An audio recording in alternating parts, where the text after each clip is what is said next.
Hello and welcome back, people. Welcome to another episode of Adventures with Truth. Let's start by saying Happy Republic Day. It's the 26th January. Ever since 1950, we've been doing it. Yeah. We've had some downfalls or some, misadventures, but for the most part, we have plenty of reason to celebrate Republic Day. Especially that big old book. The Constitution. Ganatantra Divas, as they also say. Yeah. But before you raise your hand to salute the Constitution and the Indian flag, let me tell you something.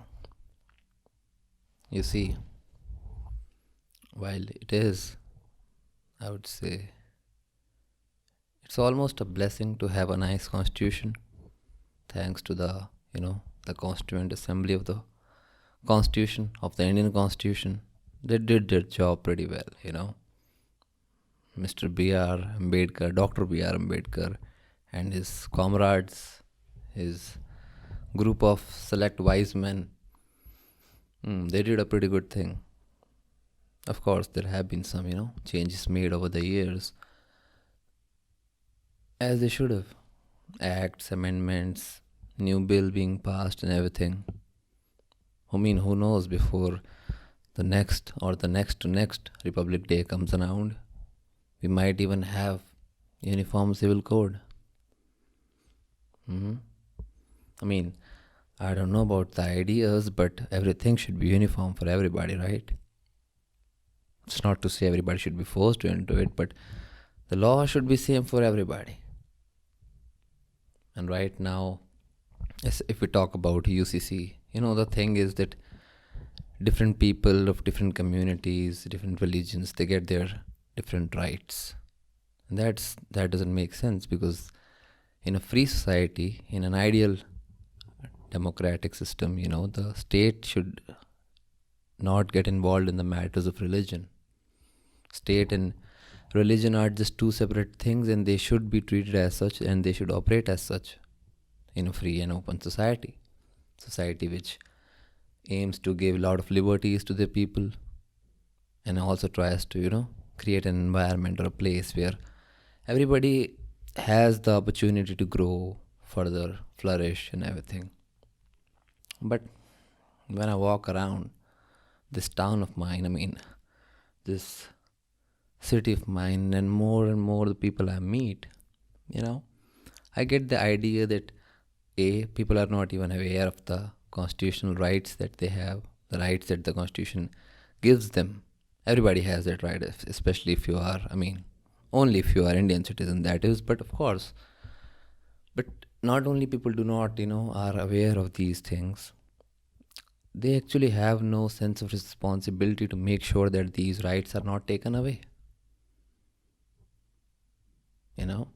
In many ways, one could say that Constitution acts like the mother of the country. This is this book. We listen to this book, and we try to, uphold all the laws and make sure that we do not, make any major amendments or changes in this book, which would actually, go against the original ideas. And as some of you are aware, right now I would say the Constitution has but some peculiar bullshit. Some bullshit about socialism. That's, I think, it was introduced during the time of emergency in the 70s by of course, the late Indira Gandhi. But those things have not been taken out yet. It's been such a long time. Just think about it. It's about been 50 years since these stupid ideas, which were not a part of the original Constitution, were added to it without even, giving it for any kind of a vote into the civilization, people, the citizens. They didn't have any play or a role in that. They didn't advocate for that, they didn't ask for that. And if you ask anybody, they would even say that we don't agree to that. Give us the good old constitution back from the 1950. But of course, coming back to so these are the rights. And recently I've been thinking that there are a lot of threats to not only the constitution, but the way the constitution of India is implemented. Yeah. Now, for instance, as I was saying, the constitution is the mother of the country. But if a lot of people, have done these topics which I'm about to say, it's that in India we have this, mentality, which is supposed to be of being a mama's boy. Now, if you're not familiar with the concept, the mama's boy implies that a grown man or an adult is still, psychologically a child who had an overprotective mother. And now when he walks out in this world, he is not capable of doing things on his own. He expects some help, some extra aid, because that brain has not developed to be an adult. It was so protected and so guarded, it just couldn't grow. The kind of analogy that I love to give for this, if you have a plant, especially if you live inside a home, you're not in village or forest, given that you are, listening to this, I would assume that you have a home and you have some plants in there. Now you see, the thing about these plants are, while you can give them all the fertilizer, all the air or carbon dioxide they need, they have it. If it's in a sunny area, it's gonna get plenty of sunlight. And you'll have soil, you'll water it. So the plant will have all the resources. For instance, if you, sow a seed in there, be it a orange seed, any kind of seed, right? Any plant. You sow in there. And eventually, if you take care of the plant, give it all the resources it needs, it's gonna bloom. You'll get a sapling. Maybe it'll become a small plant. But as long as that plant or this everything is in a confined pot, it's not in the ground where all the other vegetation is growing, this plant will never become a tree, ever. That's just the base reality. No matter how much fertilizer or khad you put on there, even if you change the soil, being restricted in this particular environment, although this this pot guards it like an overprotective parent, but even if you give it all the resources, just not the freedom to grow as it be, to to essentially struggle against the environment, grow with the environment, be open to the forces that the nature will throw upon it. Unless you go through that cycle, that plant will never become a tree. And that's the thing which I see all around us, because people just don't take responsibility on their own. They never leave the nests where they hatched.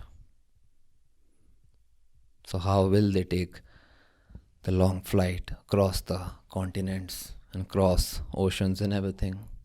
How are they gonna grow into these beautiful birds or animals, or even just a fully functioning adult?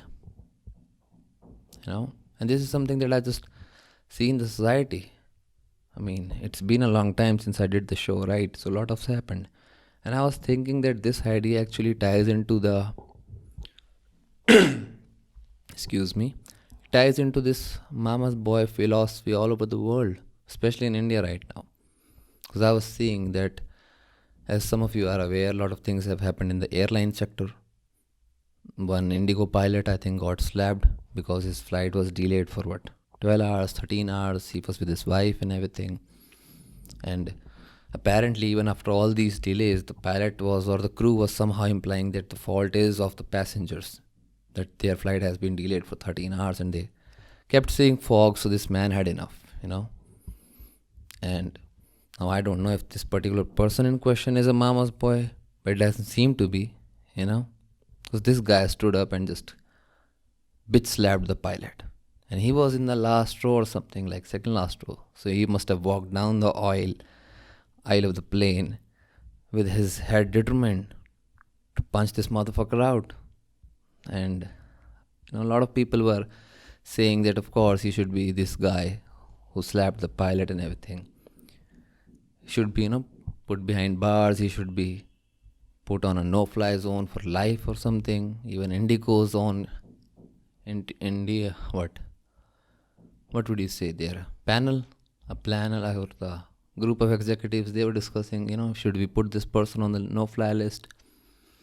But majority people were saying that, this is justified.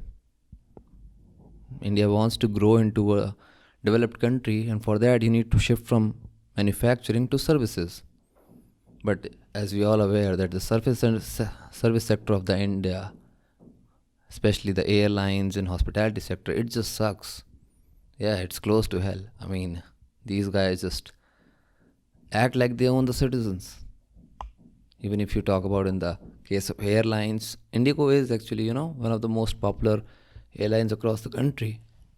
But even they have been just caught with such shady practices that, sometimes it charge their customers or the passengers extra for the luggage. The person would say that, man, I weighed my luggage at home. It was 15 kilos or whatever is in the restricted range, but by the time it got to their weighing scale at the airport, the weight was somehow higher. So there have been such allegations, right? And what I was seeing is the response of the masses who were saying, that we should boycott all these airlines who are causing all these delays, right? A customer cannot even be late for a minute. They're going to charge thousands. But the airlines are just, exploiting the rights, our constitutional rights in many ways, by just, holding us there. And even some images came out that some passengers were eating food on the tarmac.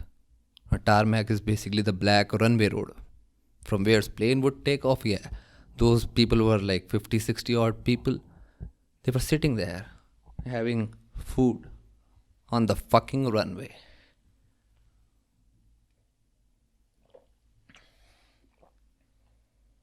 So yeah,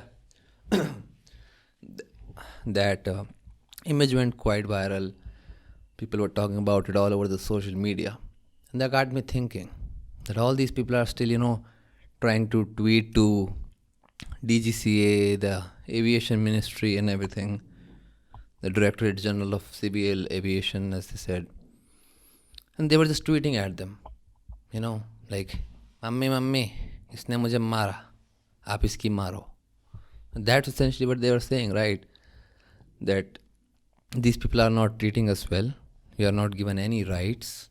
Even some of the rights that the Constitution gives us are being suppressed here. And we have no way out, so somebody had to do something. One guy had, just gone so far emotionally that he couldn't control it and just bitch slapped it. It's not like he shot a guy or something. He slapped that idiot. Well, I don't know the person is idiot or not, but yeah, so this person, got a little carried away. So not only that you should not punish this guy, but you should also bring the airlines up to the mark. They should give them some kind of punishment and everything. And, that got me thinking that even before our constitution came into play, there was an idea in the society that was of civil disobedience. Let's just boycott these suckers, right? If they're not gonna treat us right, they're not gonna give us a fair deal, they're gonna deal with us like animals, so let's just boycott it. Let's not, beat them, burn them, break their shit. Let's not just go on a rampage. Let's just cut them out. We don't have to think about them. We don't want our lives and to be associated with them in any way. And we'll just, do our thing. So that idea was, is something that didn't come to the masses. I saw people were still, while people were tweeting hashtag boycott Indigo and everything, boycott Air India, SpiceJet, whatnot, they were still, booking tickets for their next trip using that very portal. Using those same very airlines about whom they were tweeting to the government that, hey, these guys are fucking with us, they're crossing a line, can you just bring them to justice or something? Can you, ensure that all the rules are being followed? And that got me thinking that this is an example of mama's boy ideology. I'm too scared or too, irresponsible, too naive to take decisions into my own hands. So I'm just gonna call a superior authority and let them deal with it. Now, luckily, the DGCA eventually, after the thing had boiled over so much, it had gone so viral, they had no other choice but to intervene. And when they saw all the images, they gave them a fine, like 1 crore rupee fine, which I don't think is much for an airline operator. These guys are, ordering Boeings by the 200s, 300s. That's gonna cost what, hundreds or thousands of crores. So 1 crore of penalty for something they have been doing for years doesn't just, doesn't do any kind of justice. It's not equitable. And that makes me think that while people are, celebrating Republic Day, and on the other hand, their constitutional rights are getting suppressed, people are still, finding ways to not do anything about the problem, not even talk about the problem, and just let their rights get carried away. Now, I'll give you another example. Right now, well, not right now, but a few hours ago, I was talking to somebody, right? And we were having this discussion that there is a rumor in the air that after the upcoming election in 2024, for of course the Prime Minister, if and when, well, it's gonna be, no other one is gonna win, but PM Modi is gonna get elected again, and I might even vote for him. I mean, there does not seem to be any other candidate who's even, close to the mark, who can actually channel this potential full country in any particular direction or any meaningful direction. So, while we have no other better candidates, our constitution says we have a right to express, right to speech, right to information. So when I have consumed my right or exercised my right to gather the information, I would like to say that I don't know where this country is heading. Right, so during our discussion, things came up that after this election, there might be yet another round of demonetization. Yeah, we know how successful the past ones were, but that's the air. That's the smell in the air right now. Maybe in 2025, 2026, even 2027, there might be yet another round of demonetization, which would again be, close to the yet another deadline about fossil fuel emissions and banning diesel cars. That might happen in 2027. I'm sure the rumors are not based out of thin air. There might be some smoke to it. So, and as the demonetization happens, I think the 500 rupee note will also be cancelled. So you might be left with 100 rupees, and then it'll go down to 50, to the point where India gets totally digital India. Now, it is good to, tie things up, give the digital infrastructure to the people, to the masses of India, to this giant 1.5 billion population. But thing about taking away cash is that now you have just put a tracker on everything. If every money or every single penny of the wealth is digital, what happens then? You see, a lot of people who, crave their freedoms or are very vocal about their rights, those people always say, that cash is something that you should hold dear to. And the way inflation is going, even if you have some cash, it's not going to be worth much in a few years, right? So what do you do in these situations? Because,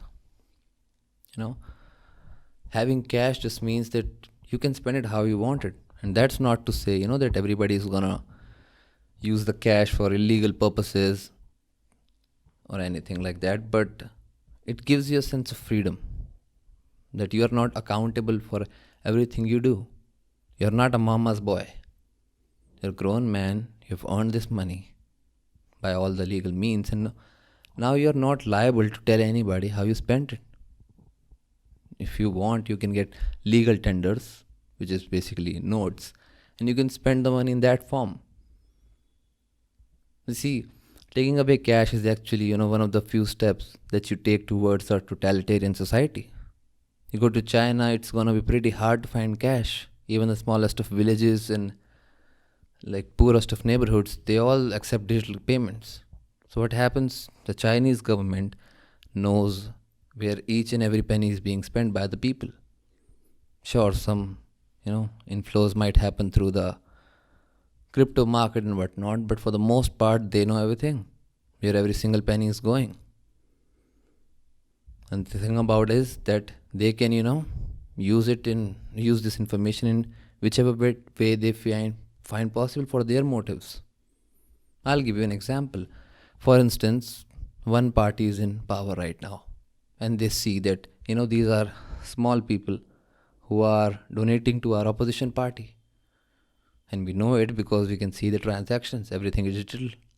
There is no cash transaction, there is no exchange of gold or anything. It's just numbers on a screen, and they're going from one person to another. So he's giving donation to the opposition party. Now the government can, of course, use this information to put so and so donor in any kind of made up charges. They can say that this is not a valid transaction, you broke some rule, some shenanigan just to, fuck with the person. And we all know how law is so easily manipulated to even enforce higher and higher, powers over the civilians. I hope you know that. So what do you do in this case? You cannot, donate to said party, or you will be held for whatever mysterious charges in legal system, and you're gonna be again going in and out of courts. And that's what happens. And if it sounds too far-fetched to any one of you, let me tell you, this is exactly what has happened in Canada during the time of COVID. Right, these Western societies are supposed to be, about freedom and liberties and everything. Just look at their shit. Give me a second, I'll tell you about it.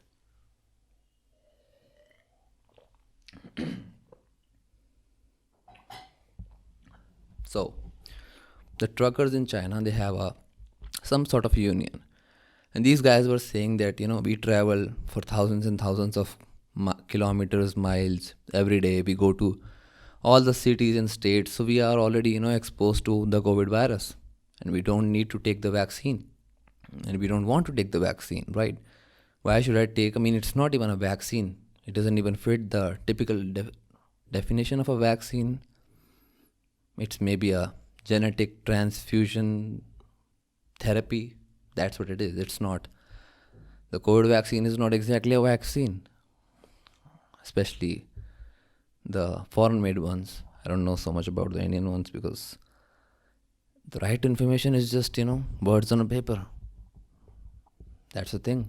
These are just words on a paper if you look at it.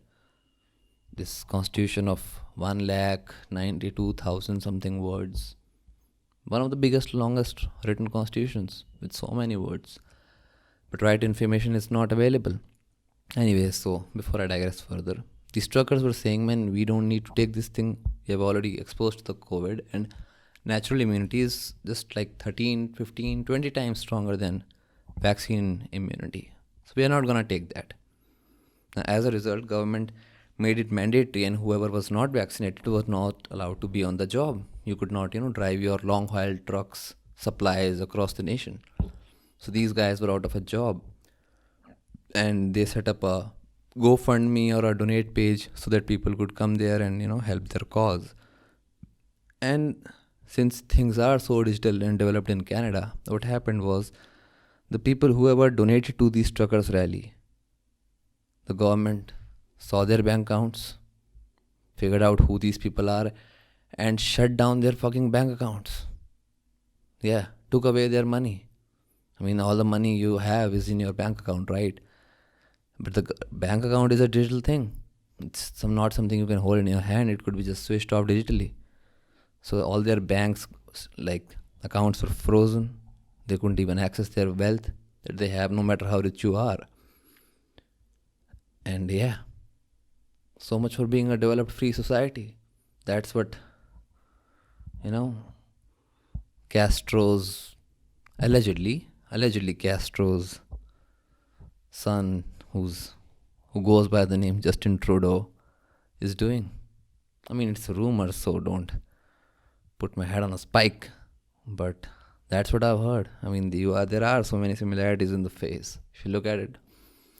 So yeah, that something happened, and I'm really worried that something similar could happen in India too. We already know that whichever government is in the power, they start catching somebody else's MLAs and ministers in, bribery scams or money laundering charges. It's not like the ones in power they're all legit and everything. They have no black money. But of course, the ones in power will exercise power over the ones who do not have power. And I feel like the common man has never had power. I mean, people don't even know about it. Yeah. So yeah, demonetization 3.0 might be coming, people. Watch your back. And if this time PM Modi goes on the television and says, Bhaiyo, Mitron, then I think you should use that hand, whichever you are using, to salute the Constitution.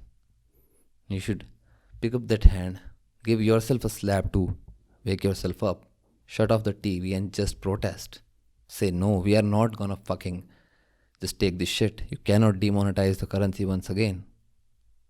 I mean, all that talk about, Indian rupee becoming the standard currency of trade across the world. How are you gonna do that if you just keep devaluing your own currency in your legal tenders? How the fuck does that work?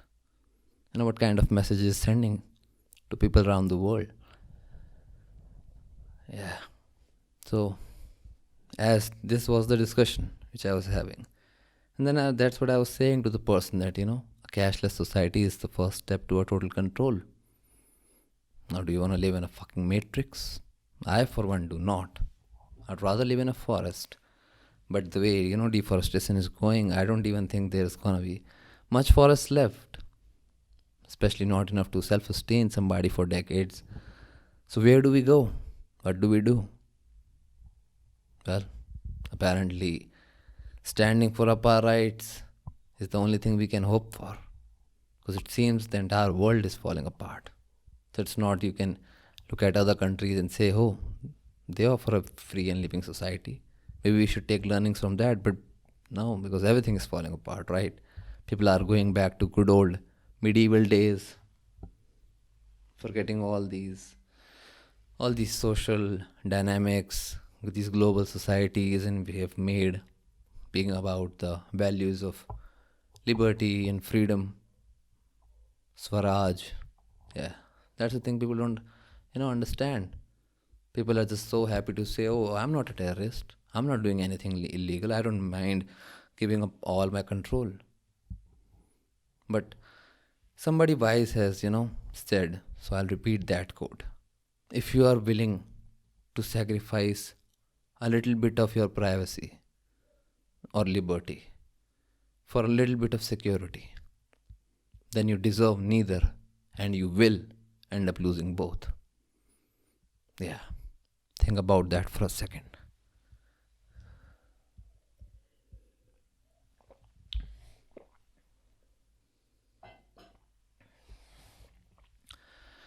And the thing about, giving up control to the government is something which is a one-way road.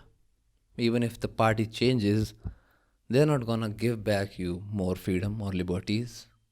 Even if supposedly today or tomorrow in 10-15 years, Congress was to get back in power, let's say that. They become the majority party in the country and they have their own PM and they have, seats in the most states. Most seats in the assembly. Maybe they even have 400 seats, let's say that. Do you anybody seriously believe that, they're going to make sure that even if somebody has the previous currencies, the 1,000 rupee note or the 2,000 rupee note, they're going to make that legal tender again? Of course not. Because while to the people it might look like, oh, there are two parties, there are three parties, we have this party. But at the end, all those parties actually have more in common than you and I do. Remember, parties are a representation of our choices, but they are not a representation of the society. At the end, they are the few who know more than the masses. Let me give you another example, right? So, there was this game which was, getting quite popular on the internet. There were these little bubbles, like characters, red, blue characters. They were on a spaceship, and there would be one killer. So the original concept actually comes from a Russian psychologist. The game goes by werewolves. So supposedly you have 5 to 10 people playing a game, and there's one moderator. Moderator basically, he makes sure that nobody is cheating. And among those 5 to 10 people, 2 are given the cards of werewolf. Everybody gets a card. Some card says you are a civilian. Some 2 cards say you are a werewolf. And each night, there's no night in the game, but sure, you're sitting there and people are just looking at each other. Once you've been given the card, you know who you are. So 2 people know that they are the werewolf and 8 do not. Okay, makes sense. Now, once the cards have been put down, the person who is the werewolf, will start looking at other people. And eventually their goal is to give somebody a hint, or one particular person a hint that I am the werewolf and I got you. Maybe you can wink at that person, point at them, give them the hint without letting anybody else know. And then you will pretend that it's the morning after. Villagers or civilians wake up, and not everybody will wake up. They'll say, I'm dead, or they'll be out of the game. So now, one civilian is dead, there are still 2 werewolves, and everybody else has to figure out. Everybody has to figure out that who is the werewolf among the population. Bhed mein bhediya kaun hai bhencho? They have to figure that out. So they can do it, by judging each other's facial cues, body language, asking questions from each other. But they have to, figure out. And of course, the werewolf will lie. That, hey, I'm not the person, I'm not the person. Now, in most cases, what you will see is there's a very high possibility or a probability of the werewolves winning. And they win because when they kill all the civilians or villagers, that's when they win. And in most cases, werewolves are, they come out on top. Civilians or villagers lose. And why is that? Well, because it shows that even if the knowledge is possessed by few people, long as this knowledge is powerful, they will be able to outdo the masses who do not possess this information. Now, I hope you see the similarity between them and the governments. All the parties know what the fuck is going on. They know why we cannot have nice things. Why teachers don't show up in Bihar and still nothing happens. Why people are allowed to, not even allowed, but they have been given the tools or even encouraged to follow communistic ideas in this country. For fuck's sake, there are parties, which have communism and Marxism in their fucking name. And those ideas have not been left behind. Even all the growth, even though, all this growth and financial development we see in the country is a direct result of capitalism. But they still, fail to see that. And it's not that the parties don't understand that. Of course they do. They're playing the game. They know more than the common man. And the thing about parties is political parties, they're willing to, make you believe that they are on your side. But that is essentially not true by definition. The parties, well, the way they see it, their job is to rule the people, not to govern the people. And to rule the people, you're going to have to get control over them. So, taking cash away is one of those things. Of course, people don't, realize it because these things are happening so gradually. And everybody has got to deal with the shit they have their own in lives, be it their jobs, dealing with family, taking care of all the responsibilities. And after that, if you have some time, then you can, dare to spend it on yourself. Dare to spend it on yourself. Use some of that constitutional rights, which are getting smaller and smaller by the minute. So what do you do? Well, be aware. keep listening to this podcast so that you're more aware of such things, aware of more such things too.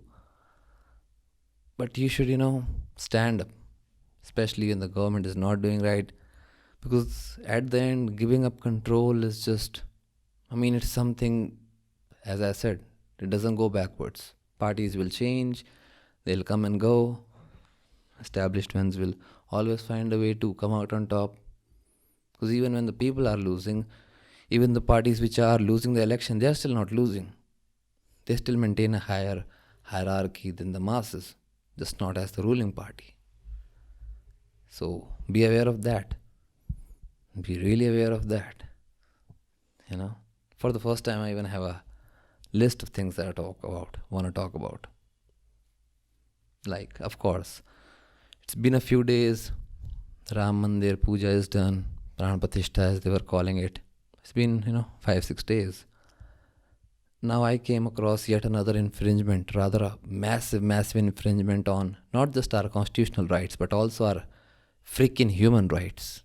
The basic rights which are, not even given by the constitution, but which we recognize that they are a birthright of every human being. No matter the place which they belong to, their religion, caste, their job, social status, nothing. And that one of those rights is right to food. You cannot starve somebody to death. Well, I saw a small trailer of that too. And that ties in well with the Ram Mandir and state versus religion discussion.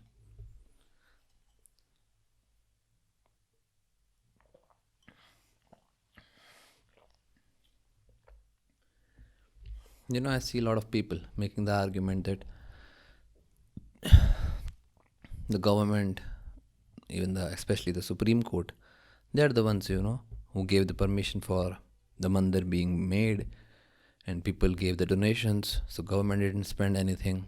It came out of the people's, their own wills and hearts, and that's all nice and great.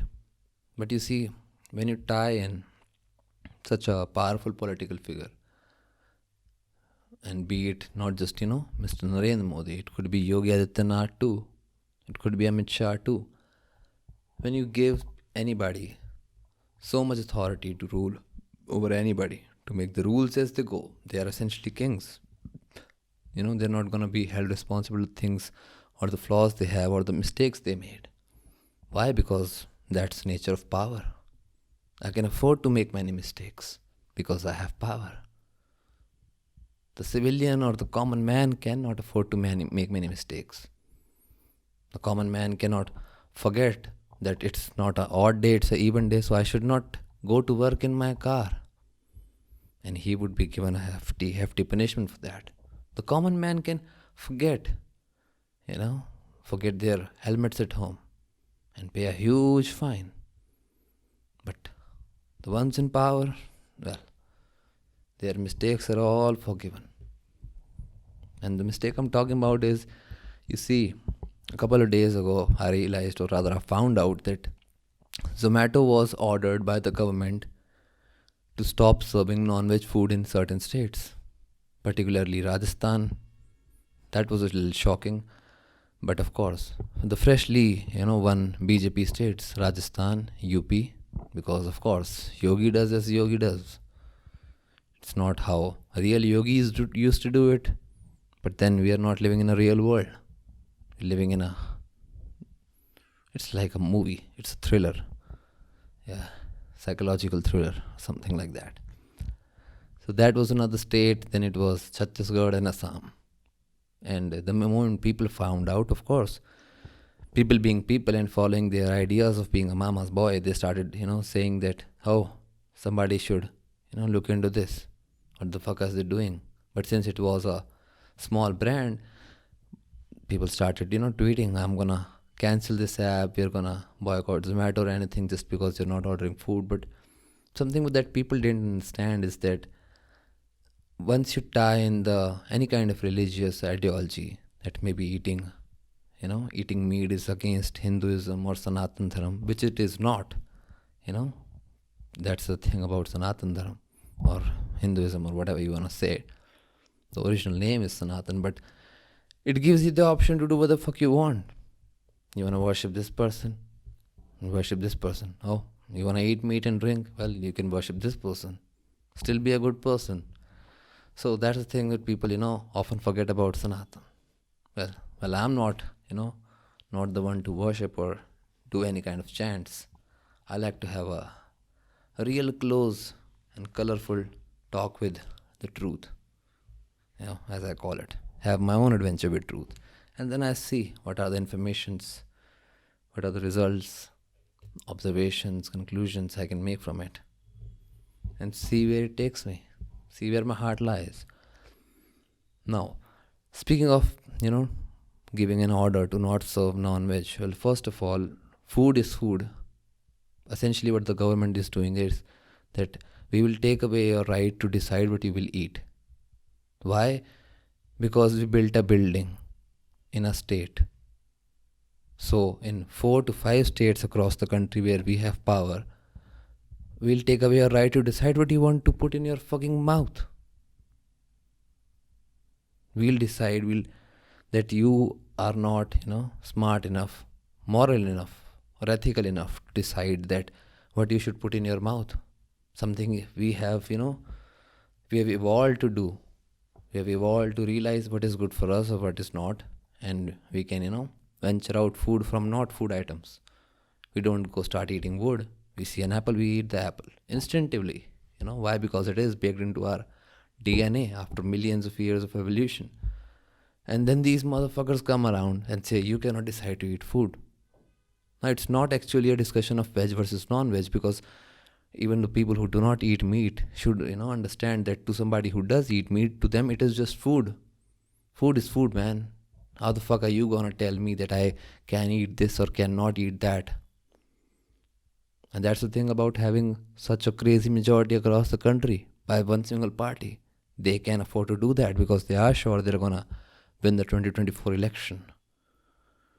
And then they don't care much about the 2029. Or I think they have gotten cocky.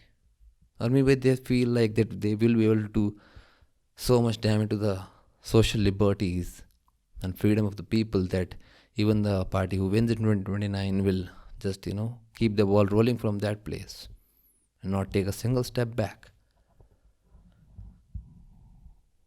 I mean, I don't know if you are able to see this, but if we keep going down this track, the search of following the political leaders who say we want to make a Hindu Rashtra, well, no, the country should not be based on religious ideas. It can be based on cultural ideas, but culture is not the same as religion.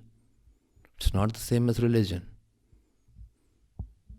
But of course, it's easy to, fall for the lies, especially for the people who are not aware of such perspectives of these ideas. Maybe they have not, done any kind of thinking, or they have not been exposed to any ideas which could contradict their own ideas. And even if they were, a lot of time I see people are just so married to their ideas that even when they see a flaw in their ideas, they are just not willing to give it up. That's what's up. And,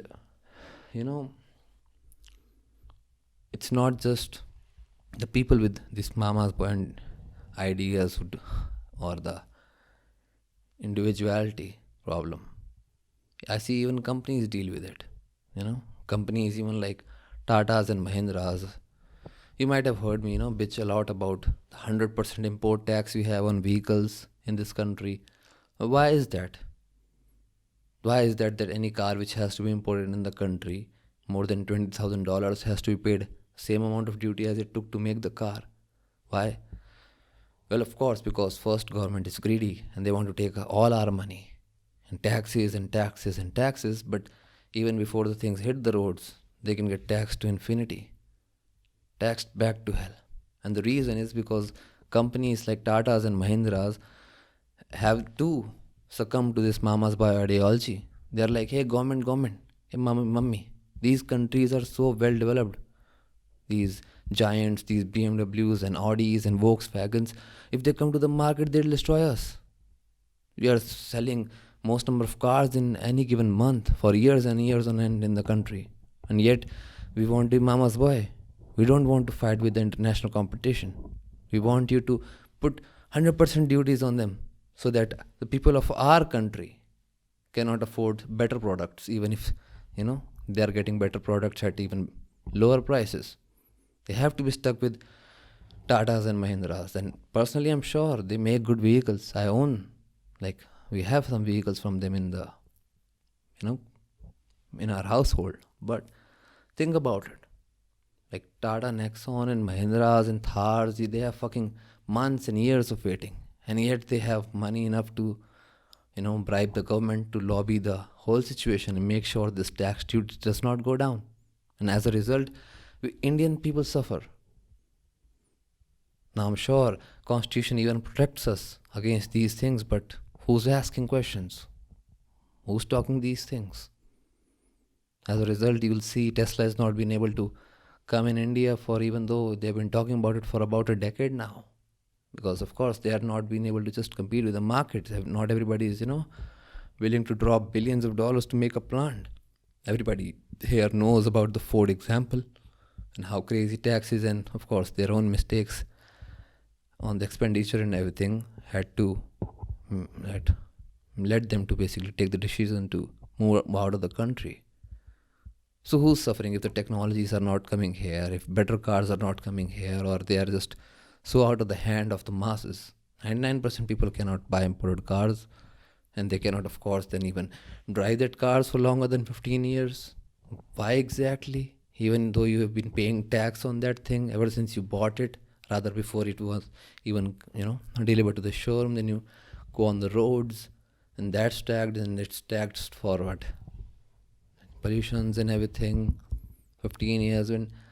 So where is the liberties and Swaraj and freedoms we were promised? And I'm sure, showing this long ass parade on 26th January on Rajpath and everything in front of the India Gate and whatnot, it's cool. It's cool. But if you ask those very people, those very soldiers who are actually defending the country, and unfortunately thus by default they are also defending the government, right? If you ask a soldier who's actually putting their life on the line, you ask them and explain to them that while you are out there risking your life on the border or anything, responding to hostile territories with threats and everything, this is what is going back in the motherland. This is how your freedoms and everything is being taken away. I mean, I've even talked about the same idea in even a previous episode, which is that, as Indians, we've always realized that made in China is not a good sign for any product. It's not, planned to last a long time. It might even been manufactured keeping planned obsolescence in mind. So these things, have resonated not in a particular positive way with Indians. We see made in China, we realize, oh, it's not of good quality. But if we start to see that how many of our ideas and current policies are driving us towards China, and of course Chinese propaganda is a part of the Indian information warfare, are we going towards a Chinese constitution? Because I would hate to live in a country where the mindset or the morale or the, I would say, social fabric basically of the society is made in China. Think about that. If the minds of people who call themselves government, it could be any government, right? If those ideas were made in China, how would you feel about them?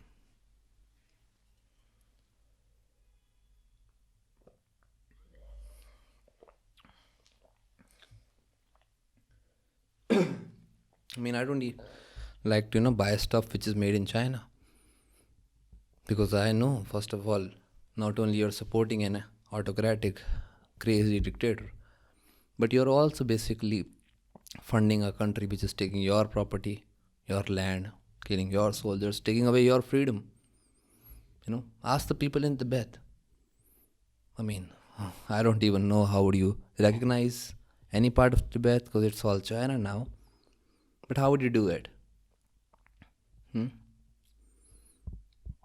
So, I mean, before I keep rambling on this topic, think about it.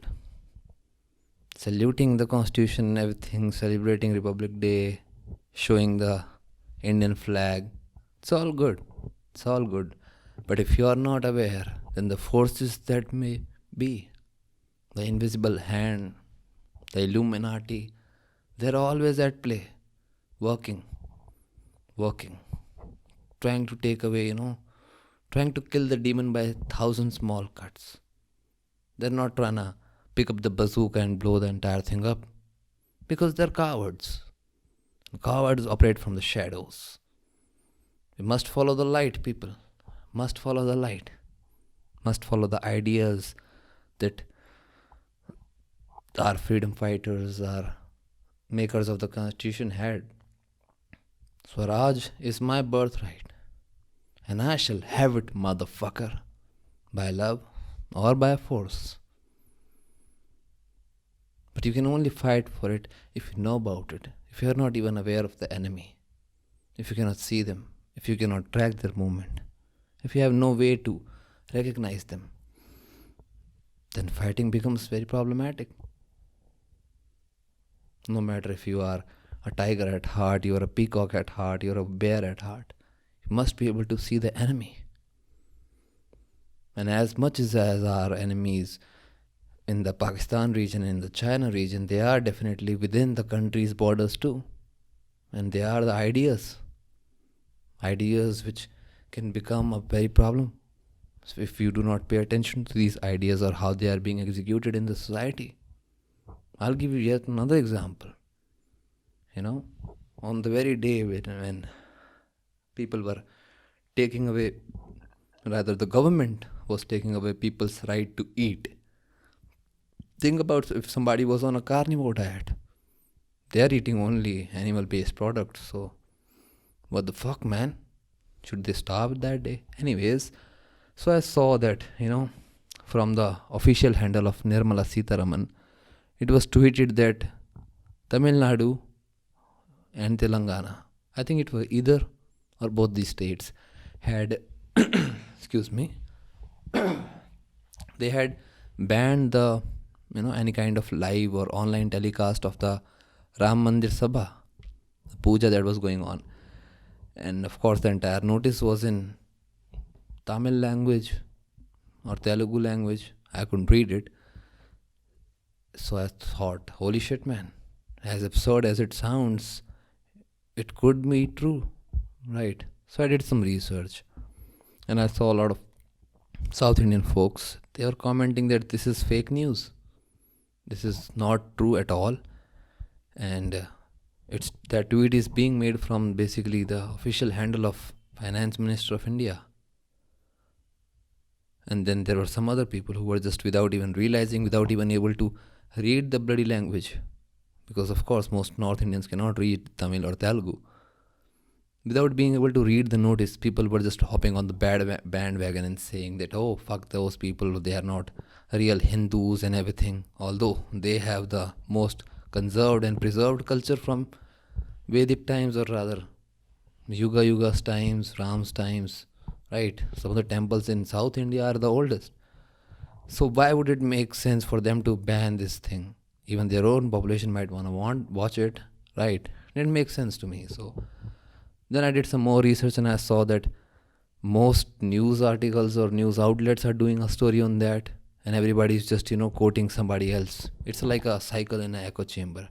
Somebody says one thing, other news outlet use them as the source, then other ones use the second one as the source, and it's a complete circle. By the time you get to the last one, they're citing that the original source is their own source. And the original source says, oh, this third party is our source. And that's what they keep doing. Just keep passing the blame game from one to another. The ball is in your court, the ball is in your court. The fucking bullet is in my gun, but the ball is in your court. So yeah, go play with your ball, mama's boy. It's man's world. And With that, I would urge you people to grow out of that mentality. Be the charge, take responsibility, be your own individual, right? Don't always expect, or ever expect rather, the government to do something nice. Anything that government does, you should look at it with a cynical approach. That will usually take you to better places than you are headed for otherwise. That's right. That's right. And funny thing about is like I was watching the entire Ram Mandir thing, and today is Republic Day, or rather tomorrow is Republic Day. And while these days might be celebrated all high and dandy, Netaji Subhash Chandra Bose's Jayanti came and went, and nobody was discussing that. Some news outlets just did a 5-minute story on that, and they went back to their usual shit, talking about how many people are still visiting the Ram Mandir. I'm like, it's a mandir. It has all the resources now. People will visit there, and so what? Leave it the fuck alone. Because by your logic, you should just keep talking about every religious place. Oh, today this many people went to this mosque. This many people went to the St. Francis Cathedral in Goa. This many people went to Haji Ali. I mean, just for fuck's sake, let people do what they want to do. Stop trying to influence anybody's decision. And get the fuck on. Get the fuck on. Let's talk about real things, right? If we had spent even half the time as these, news outlets have spent talking about random issues, and instead spend even a fraction of that time rather, figure out all the conspiracy theories about Netaji, we could have even figured out what happened to him. The day of valor, Netaji Jayanti. Well, okay, what happened to Netaji? Nobody knows. In school, we were taught, that he took a flight after, of course, doing a lot of things for the India, creating the first armed force, first army, which was called the Indian National Army. First force, though. That's one of the most major, I would say, contributions in the war of independence. And yeah, so people, in school I was taught that, he took a flight from India or Britain to Vietnam, and then he was going to Korea or Japan, and on the way to Japan, he died when the flight exploded or something, it crashed, and Netaji went with him. But over the years, I've just, honestly heard so many conspiracy theories about how he might have escaped, how he might have, sent a decoy, because people were trying to kill him from all over the place. And even some of the politicians at the time who were Indian, some big names, they were not fond of him either. Yeah. Reminds me of the whole Bhagat Singh situation, but I don't want to get into that. Well, let's just make sure that the constitution and the freedoms which we are given in this Azad Desh ke Swatantra Nagrik, well, that Swatantra and Naam Nagrik should be aware of their rights. The government should try to, rather give more rights to the people, and not just in the name's sake, but also in reality, not move towards a totalitarian society. I mean, it's not going to be easy because unlike some other countries, India is a large population and people are smart, even if they are dumb and they follow dumb ideas. Every here and now and then I'll just see some poor soul trying to make sense in the lies, and while they are not able to see through the lies, or not even have the perspective that how these ideas propagate around the world and how they can actually shape a society and change it to a point where they cannot even recognize their former selves. At least I see, people trying to make sense. At least there's some glitter, some spark going on. Now, one tiny spark is not, I would say, very reassuring against this huge cloud of darkness. But I would remind you that we have a neighbor, which is China, and where the government has total control. You say something bad about anybody, and they might take away your rights to buy plane tickets or buy food. Why? Because everything is digital.